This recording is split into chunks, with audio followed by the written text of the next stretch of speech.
Hi friends, నమస్తే. ఇవాళ మన రెసిపీ వచ్చేసి మటన్ దమ్ బిర్యానీ అండి. చాలా సింపుల్గా ఇంట్లోనే ప్రిపేర్ చేసుకోవచ్చండి.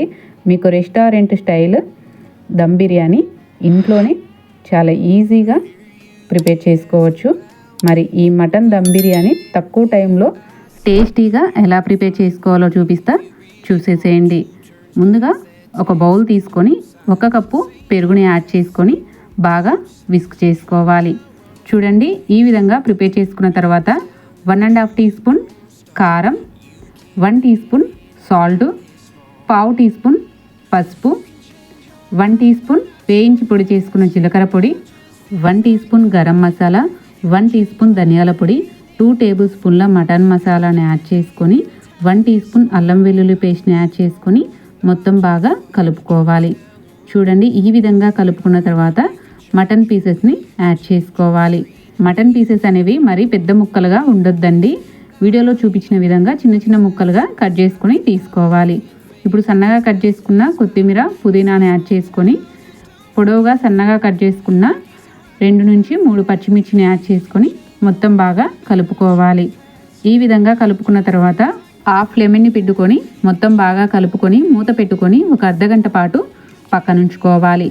ఇప్పుడు ఒక బౌల్ తీసుకొని 2 కప్పుల రైస్ని యాడ్ చేసుకొని రైసు మునిగేంత వరకు వాటర్ని యాడ్ చేసుకొని 2 నుంచి 3 సార్లు రైస్ని శుభ్రంగా వాష్ చేసుకొని తీసుకోవాలి. ఇప్పుడు రైస్ మునిగేంత వరకు వాటర్ని యాడ్ చేసుకొని ఒక 15 మినిట్స్ దాకా రైస్ని నానబెట్టుకోవాలి.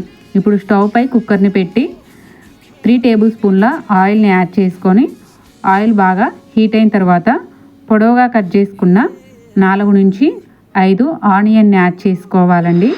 బ్రౌన్ ఆనియన్ కోసం సన్నగా పొడవుగా కట్ చేసుకోవాలండి. ఇప్పుడు వీటిని కలుపుకుంటూ గోల్డెన్ బ్రౌన్ కలర్లోకి వచ్చేంత వరకు ఫ్రై చేసుకోవాలి.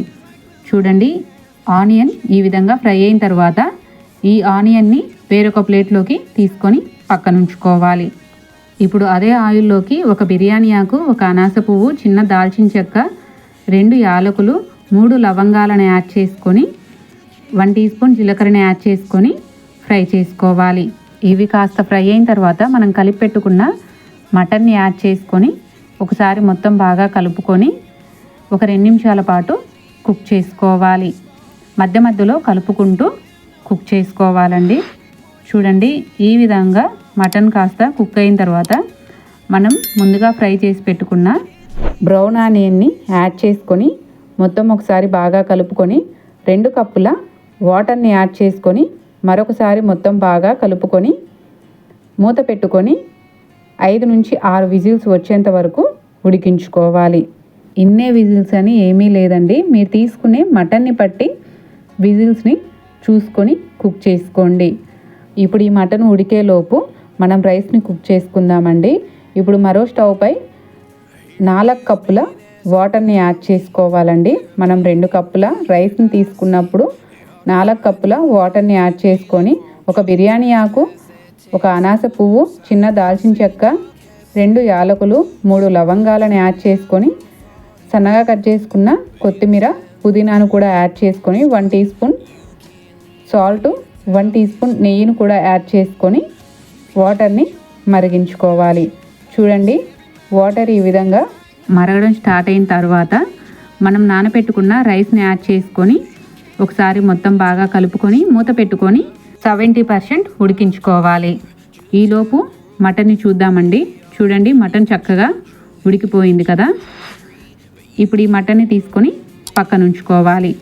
ఇప్పుడు స్టవ్ పై కాస్త మందంగా వెడల్పుగా ఉన్న కడాయిని తీసుకోండి. అప్పుడే మటన్ బిర్యానీ అడుగంటకుండా చక్కగా వస్తుంది. ఇప్పుడు ఇందులోకి 1 టీ స్పూన్ నెయ్యిని యాడ్ చేసుకొని ముందుగా మనం మసాలా కలిపి పెట్టుకున్న మటన్ని యాడ్ చేసుకొని అడుగు భాగం మొత్తం పరుచుకొని ఇప్పుడు రైస్ కూడా 70% కుక్ అయి ఉంటుంది కదండి. ఇప్పుడు ఈ రైస్ని తీసుకొని మటన్ మీద పరుచుకోవాలి. 70% రైస్ ఉడకడం అంటే రైస్ని ఈ విధంగా చేతితో కాస్త ఒత్తి చూస్తే 2 తుముకలు అవ్వాలి. అప్పుడు రైస్ 70% ఉడికింది అని అర్థం. ఇప్పుడు రైస్ని ఈ విధంగా మటన్ మీద పరుచుకోవాలి. చూడండి, ఈ విధంగా మటన్ మీద రైస్ మొత్తాన్ని ఈ విధంగా పరుచుకున్న తర్వాత మిగిలిన ఫ్రైడ్ ఆనియన్స్ని రైస్ మీద పరుచుకోవాలి. చూడండి, ఈ విధంగా పరుచుకున్న తర్వాత సన్నగా కట్ చేసిన కొత్తిమీర పుదీనాను కూడా వీడియోలో చూపించిన విధంగా యాడ్ చేసుకొని 2 టేబుల్ స్పూన్ల పాలు, పావు టీ స్పూన్ పసుపుని యాడ్ చేసుకొని మిక్స్ చేసుకొని రైస్లోకి యాడ్ చేసుకోవాలి. మీ దగ్గర షాఫ్రాన్ ఉంటే పసుపుకు బదులుగా షాఫ్రాన్ యూజ్ చేసుకోండి.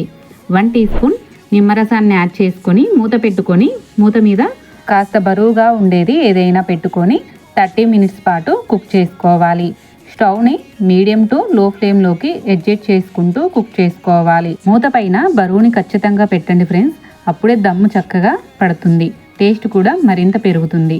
30 మినిట్స్ తర్వాత మూత తీసి చూపిస్తున్నాను. చూడండి, రైస్ చక్కగా కుక్ అయింది కదా, మీకు చూస్తుంటేనే నోరు ఊరుతుంది కదా. మరి తప్పకుండా మీరు కూడా ట్రై చేయండి. ట్రై చేసి ఎలా కుదిరిందో కామెంట్ సెక్షన్లో కామెంట్ చేయండి. చూడండి, లోపల కూడా ఏమాత్రం అడుగంటకుండా సూపర్ టేస్టీతో మటన్ బిర్యానీ ఇంట్లోనే ప్రిపేర్ చేసుకోవచ్చు. మరి మీరు కూడా తప్పకుండా ట్రై చేసి మీ ఫ్రెండ్స్ అండ్ ఫ్యామిలీకి షేర్ చేయండి. ఇలాంటి మరిన్ని వీడియోస్ కోసం ప్లీజ్ మన ఛానల్ని సబ్స్క్రైబ్ చేసుకోండి.